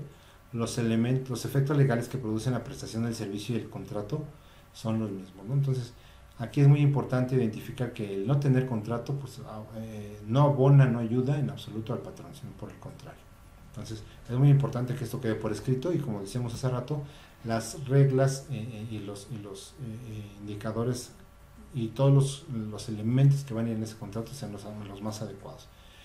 Y hablando de contratos, pues bueno, la ley reconoce algunos tipos de contratos en donde hay que retomar el concepto de aquellos contratos individuales que son por un tiempo, digamos, determinado, que va en función a una prueba que se está haciendo con este empleado para saber si cumple o no con ciertos parámetros y poderlo contratar de manera ya indefinida. Entonces, por eso vemos en pantalla algunos contratos individuales, pero que tienen esa característica de que se va a capacitar de manera inicial al trabajador. Entonces, es una relación de trabajo especial que involucra esa capacitación. A diferencia de otro tipo de contratos individuales de trabajo como son de temporada, por obra determinada, por tiempo determinado o bien por tiempo indeterminado, que es uno de los clásicos que vemos más adelante. Dentro del artículo 25 de la Ley Federal del Trabajo vemos los elementos mínimos que debe contener el escrito en donde venga pues, este contrato individual de trabajo. Y ahí podemos observar pues varios aspectos, digamos, generales del trabajador, como su nombre, nacionalidad, edad, sexo, estado civil, CURP, RFC y su domicilio del trabajador y del patrón. ¿Qué más? Pues bueno, si la relación de trabajo es para obra o tiempo determinado, si es de temporada, si es de capacitación inicial, o bien si es por un tiempo indeterminado o un periodo de prueba. Esa es la parte, digamos, importante, porque eso pues, nos va a llevar a otros aspectos. Por ejemplo, el servicio o servicios que deban prestarse con la mayor precisión posible. Igual, de repente vemos contratos que no son tan específicos y evidentemente eso no va a ayudar a la hora de concluir la relación de trabajo, digamos, de una manera anticipada. ¿Por qué? Porque no se tenían claras las reglas respecto a ese elemento. También el lugar o lugares donde se desempeñará el trabajo. Esto es muy importante, derivado que pues en determinado momento, si la vacante, el puesto amerita trasladarse a otros estados, a otros países, bueno, pues es importante que ahí se aclare para tener la validez del mismo contrato. ¿Cuál es la duración de la jornada? Insisto, es muy importante, porque decíamos hace rato, oye, pues mi jornada es de 8 horas, pero trabajo los sábados, o mi jornada es de un poco más de horas, pero voy cubriendo ese sábado para quedar en semana inglesa y descansar exclusivamente sábado y domingo. Bueno, pues así tendrá que establecerse. La forma y el método y el monto del salario, pues evidentemente decíamos hay un trabajo y hay una contraprestación, ¿no? Para efectos de ese trabajo, el trabajador requiere de un salario. Entonces, por supuesto que es muy importante la forma y el monto. El día y el lugar de pago pues, también es muy importante porque al final del día va a detonar que la contraprestación ya se pagó por un trabajo realizado. Y en consecuencia, ese salario pagado pues amerita el derecho a ver concluido esa labor que en su momento disponga la ley. Hay un compromiso también por parte del patrón de darle capacitación al trabajador según los planes y programas de la empresa acordes a la ley, y eso tendrá que establecerse por escrito también. Los días de descanso, vacaciones y las demás que convengan patrón y trabajador. Pues, otra vez, un elemento importante es justamente todos esos días de descanso, de vacaciones, para efectos de que el patrón y trabajador trabajen de una manera muy armónica. Aquí nos falta comentar, recordemos que a partir de este 1 de mayo de 2019 se estableció la obligación de señalar los beneficiarios del trabajador a su muerte o cuando haya una desaparición por un acto delincuencial. Entonces es importantísimo que nuestros contratos de trabajo hoy día establezcan ese documento, esa adenda en donde venga los beneficiarios del trabajador por causa de muerte, para que entonces el patrón ya no tenga que molestarse en identificar o apoyar en juicios en donde evidentemente no siempre se dice el contexto de los hechos. Entonces es muy importante que venga esta información dentro del contrato. Ya decíamos pues, que la formalidad implica que sea por escrito, que sea obligatorio. Si no es por escrito, pues evidentemente esa omisión es causa imputable al patrón y pues evidentemente el trabajador no va a perder ninguno de sus derechos porque ahí estaban convenidos. En ese escenario, pues bueno, pues cuando el trabajador queda obligado a prestar servicios compatibles con sus fuerzas, aptitudes, estado o condición y que sean del mismo género del objeto de la empresa, pues eso es lo que implicaría el no haber señalado a detalle cuáles son las actividades que debería desarrollar ese trabajador. Entonces esta parte es muy relevante porque va a identificar una situación que posteriormente se pudiera convertir en un dolor de cabeza, puesto que no se identificó cuáles son. Y si no identificamos cuáles son, a la hora de determinar la relación de trabajo, pues va a costar que no esté dentro de la sí, cláusula que establece la propia ley, ¿no? La causal, básicamente. ¿Cuánto duran las relaciones de trabajo? Bueno, pues obviamente pueden ser, ya decíamos, por obra, por tiempo determinado, por temporada, por tiempo indeterminado, a prueba o para capacitación inicial, básicamente. Si no se establece cuál es la periodicidad, se va a entender que es por un tiempo indeterminado. Entonces es muy importante establecer la periodicidad y no caer en supuestos de donde en algunos casos solamente se están haciendo contratos por cada 30 días, sin ninguna razón aparente. Entonces vamos a ver cómo en la disposición de la Ley del Trabajo se establece que el contrato, pues, por obra determinada es, digamos, sujeto a la naturaleza del servicio. Como tal, la industria de la construcción es un ejemplo muy claro. El contrato por tiempo determinado implicaría, digamos, algo más concluyente para aplicar. En el caso de la obra, decíamos, pues es un trabajo muy específico, entonces tendré que identificar plenamente en la obra qué actividades va a realizar esa persona para que después no se quede ahí, sino que realmente avance, o definitivamente contratarlos por un tiempo, una obra determinada, y decir hasta aquí, porque ya no hay más materia del trabajo como tal. ¿Cuál es el contrato por un tiempo determinado? Pues bueno, hay un par de supuestos, que es cuando lo exija la naturaleza del servicio, o bien por sustitución temporal de otro trabajador. Entonces, un ejemplo clásico es pues, cuando alguna trabajadora se va a incapacitar por maternidad y entonces se requiere de cubrir el puesto exclusivamente por ese tiempo. Entonces, esa parte es muy, muy, muy relevante. El conocer que solamente por tiempo determinado aplica en estos supuestos. En cuanto a la prórroga, digamos, si vencido el plazo del contrato, subsiste la materia del trabajo, la relación quedará prorrogada por el tiempo que perdure aquella. Entonces, cuidado cuando se vence un contrato y hay materia del trabajo, si no se pactó previamente cómo iba a ser pues la temporalidad del trabajo, pues tendremos esa dinámica que pues evidentemente no es la más adecuada. ¿Cuál es la naturaleza de los contratos que les decimos a prueba? Pues realmente es un contrato que no puede exceder de 30 días. La idea es verificar que el trabajador cumple con los requisitos y conocimientos necesarios para desarrollarlo, que va a involucrar también digamos, la extensión de tiempo. Si bien solo son 30 días, puede haber una extensión de tiempo en donde se lleve hasta 180 días, solo en el caso de trabajadores para puestos de dirección, gerentes y funciones de dirección o administración. Entonces, es el único caso en donde puede extenderse hasta 180 días, pero originalmente solo puede ser a 30. Y bueno, en este sentido el trabajador disfrutará de todas sus prestaciones, su salario, seguridad social. A término del periodo de prueba, de no acreditar el trabajador que satisface los requisitos y conocimientos necesarios para desarrollar las labores, se dará por terminada la relación de trabajo sin responsabilidad para el patrón. O sea que es muy importante que estos contratos a prueba sean realmente muy precisos en la hora de identificar qué es lo que necesito que en este caso el trabajador contemple para efectos de no caer en este supuesto, y sí en un sillón tradicional en donde digamos, oye, pues esa prueba, pero necesitamos un tiempo, 30 días. Rebasa los 30 días, pues evidentemente no cumple los requisitos. ¿Cuáles? Pues los que previamente dijimos. Oye, ¿y eso es cómo los determinas? Los determinas con base en una digamos política que se tiene, y que las comisiones mixtas en el trabajo pues, van a poder revisar y calificar para determinar si se alcanzó ese nivel de conocimientos que requería el puesto. Entonces, no nada más un capricho para evitar antigüedad de los trabajadores, etcétera. No tienen una justificación y tienen que ser bajo estos contextos. Si no, de otra manera, no se tipificaría como contrato a prueba, y como decíamos hace rato, la autoridad, a través de la Ley del Trabajo, pues entenderá que todos los casos que no venga identificado a la periodicidad, se dirá que es por un tiempo indeterminado.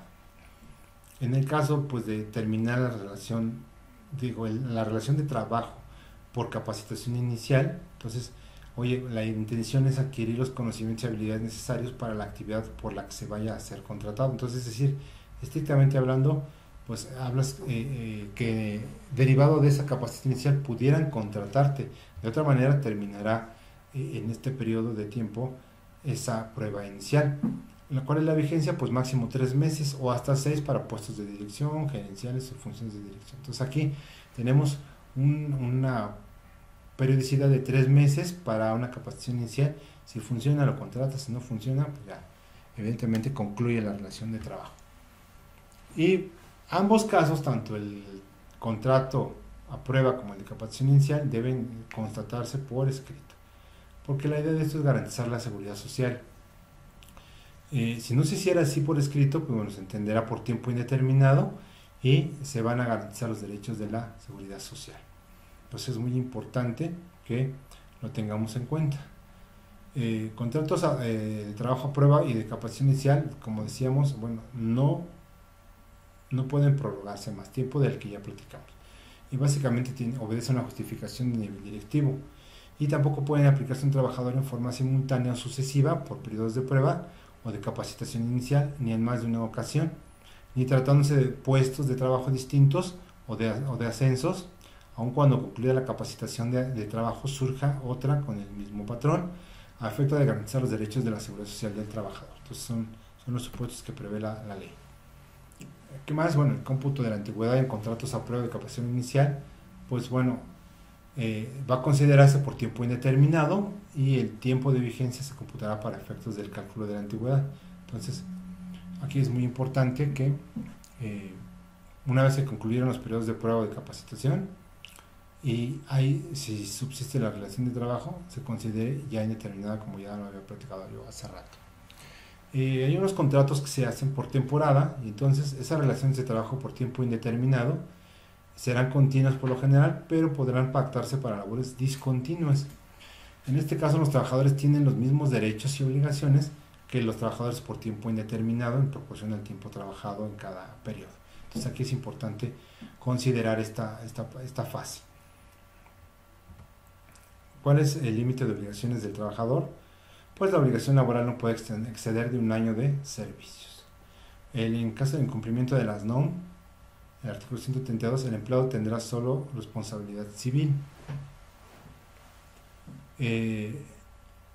Nulidad de la renuncia o del trabajador a sus derechos y convenios. Bueno, pues ya veíamos en un momento, pues bueno, esa situación en donde el trabajador no puede renunciar a ciertas cosas, entre ellas es a un salario de vengado, una indemnización, a cualquier otra prestación directa, a un convenio de liquidación, ¿no? Si hubiese un convenio de liquidación, pues pueden constatar por escrito, circunstanciado y ratificado ante el tribunal, cuál es el convenio que llevó a la disolución de la empresa. Y entonces, bueno, pues hay algunos convenios entre sindicatos y patrones. Hay algunas limitantes que tienen relación con, pues cuando no tengan aplicación retroactiva en perjuicio del trabajador, cuando no afecten a trabajadores en lo individual, y en caso de reajustes, pues regirán ciertas normas relacionadas con sindicatos. Entonces, la sustitución patronal a la que se hace referencia en el 41 de la ley no afecta a las relaciones de trabajo. La responsabilidad del patrón sustituido se extiende por 6 meses a partir de la fecha de aviso de sustitución o al sindicato o a los trabajadores. Entonces, pues aquí se tienen prácticamente ese periodo de tiempo para considerar que la sustitución ya fue evidentemente dada. Hay un artículo que prevé en la ley del trabajo ciertas labores conexas. Esto implica pues poder recibir una compensación salarial correspondiente y y se va a entender como labores o tareas conexas o complementarias, pues aquellas relacionadas permanentemente y directamente con las que se estén pactadas en los contratos individuales y colectivos de trabajo, o en su caso en las habitualmente realiza el trabajador. Entonces pues es complicado de determinado momento realizar labores conexas cuando evidentemente hay mucho que atender. Por acá hay una serie de tesis de jurisprudencia en donde podemos revisar algunas situaciones, como esta de jornada de trabajo. Su duración no se acredita con el contrato individual de trabajo. Lo que puede acreditar son las condiciones que involucrarían esa jornada. es importante retomar que se tienen varias obligaciones por parte del patrón, entre las cuales se señala la de expedir un recibo de nómina para fines laborales. Entonces, si bien es cierto, la Ley Federal del Trabajo y la del Seguro Social no traen un concepto general de qué debe contener un recibo de nómina, sí vienen separados por distintas partes dentro de esas legislaciones.